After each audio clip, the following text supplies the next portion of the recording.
How to download PUBG Lite. Hi guys, it's Mikran from Gaming Basics. Today I am going to guide you how to download PUBG Lite. Downloading PUBG Lite is quite easy, so without any delay, let's start the video.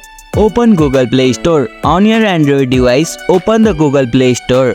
Search for PUBG Mobile Lite. In the search bar, type PUBG Mobile Lite and tap search. Select the official game. Make sure to choose the official game developed by Tencent Games. Tap install. Once you find the PUBG Mobile Lite, tap on install button. PUBG Lite is a lighter free-to-play version of PUBG designed for lower-end PCs and mobile devices.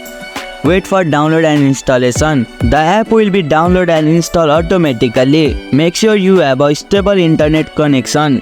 Launch the game. Once installed, open PUBG Mobile Lite and log in using your preferred method, Facebook, Google or guest account. And here you go, it's done. That's how you can download PUBG Lite. If you liked our video, press the thumbs up and share button. If you have any question, comment down below and don't forget to subscribe the channel for more tutorials.